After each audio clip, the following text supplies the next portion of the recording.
All right, everybody, let's get right into it. I'm gonna stand awkwardly close to the camera here because it's a little bit windy, so hopefully the audio is okay. But anyways, we're gonna talk about, I am still waiting for this machine to cool down. It's at 103 degrees.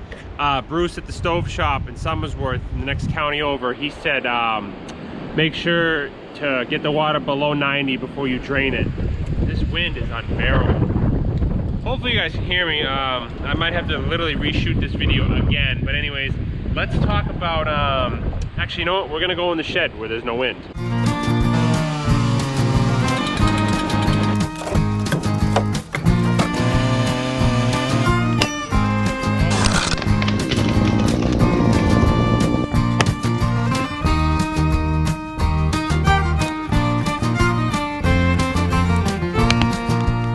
There we go, baby.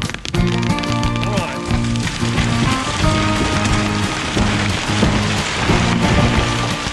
All right, folks, that should be a little bit better. We're in the saw shed here. It's been super windy the last like 4 or 5 days. But anyways, let's talk about antifreeze in your boiler. Let's do some pros and cons. One pro would obviously be antifreeze. Your water wouldn't freeze. Now, Jay, why is that important? Well, it is kind of important. Let's say your machine burns out.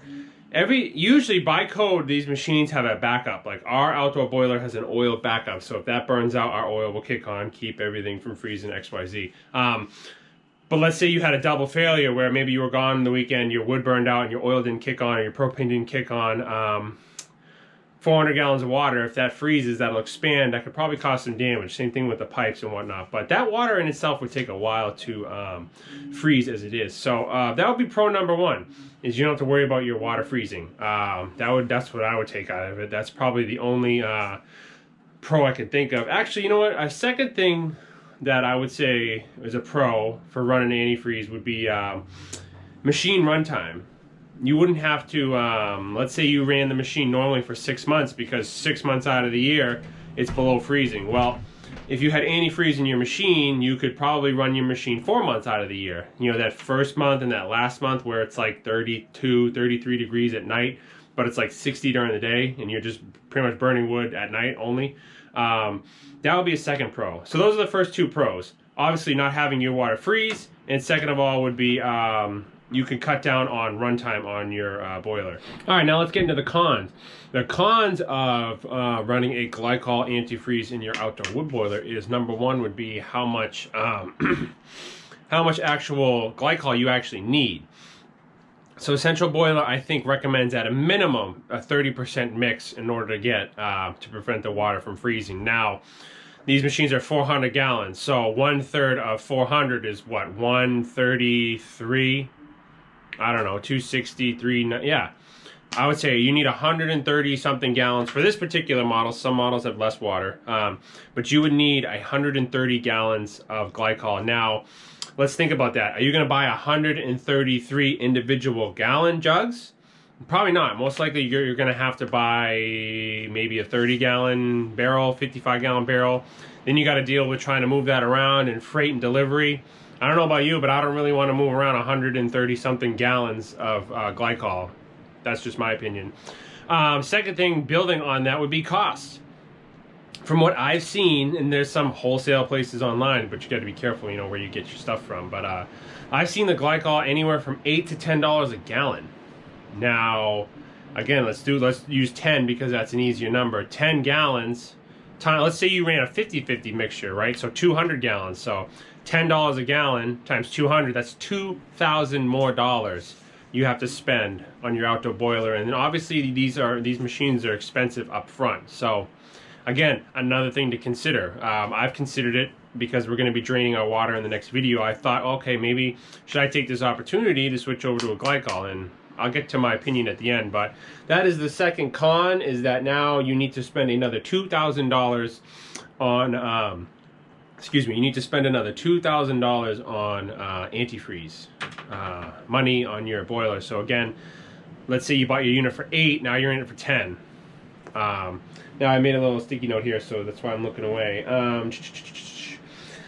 And also with running the glycol, there's another con. You need to test more frequently. You need to be more diligent. I think that comes right from Central Boiler. You should be testing at least once a month with your glycol mix. I'm sure I could be wrong, but I remember reading that somewhere, or talking to Bruce at the stove shop, or somewhere I remember seeing that you needed to test more frequently with a glycol mix to make sure your pHs and your corrosion and all that fun jazz are in check, because you don't want to rot out your machine or pipes or pumps or anything like that. So pretty important stuff.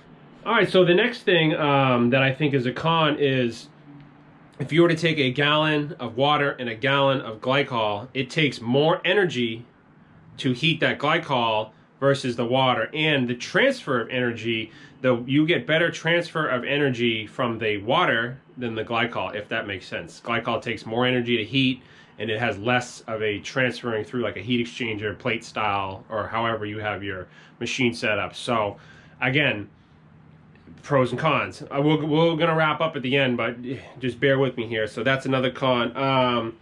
And then I would say the con with that is, building off of that, you're gonna use more wood to heat the glycol mix.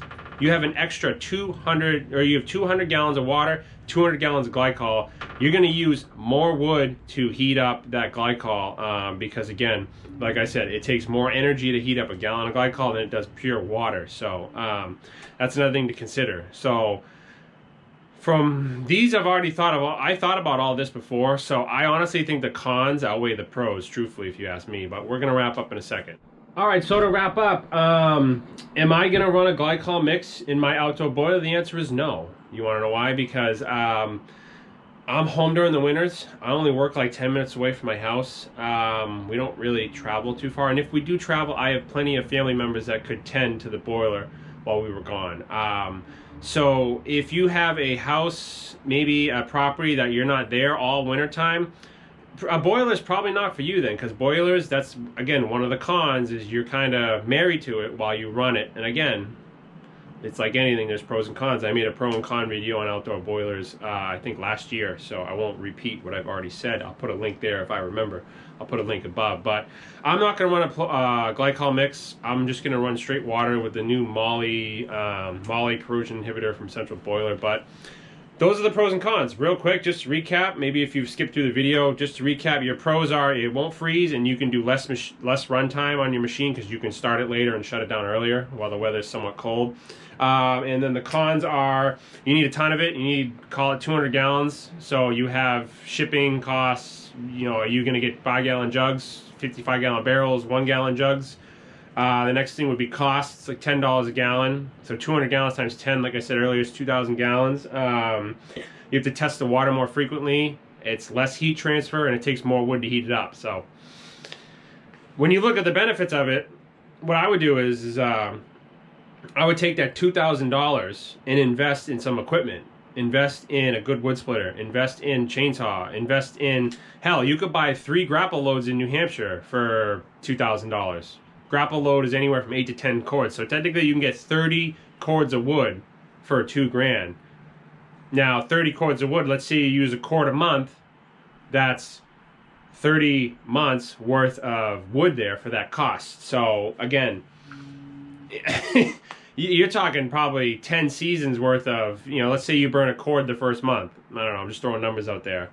Well, if you have 30 cords of wood, do the math. That's what, 15 years, cord on the front end and back end. That's 15 years of early and late season wood. So I truthfully wouldn't run a glycol mix unless you're going to be away from the property, nobody's there to tend it. But other than that, I would put that money towards infrastructure. Buy yourself a saw, get yourself a good four-wheeler trailer, ATV, whatever it may be, a wood splitter, so you can get your butt outside and get your wood split and take responsibility if you own an outdoor boiler and get your firewood piles, grow your firewood piles. That's what I would say. But anyways, I'm going to wrap up that video. That's my take. People ask me, because I'm in the middle of doing the water drain, if I was going to run a glycol mix. Now is your opportunity to do it, and the answer is no. So anyways, appreciate you guys watching. Hope you learned something. Hope you take this into consideration if you're maybe thinking of installing an outdoor boiler, if you need antifreeze or not. There's a lot that goes into it. There's a lot to consider. I really hope you took the time to watch that video. Please let me know in the comments below. Leave me a thumbs up, thumbs down, whatever's on your heart. And yeah, like I always say, we will see you on the next video.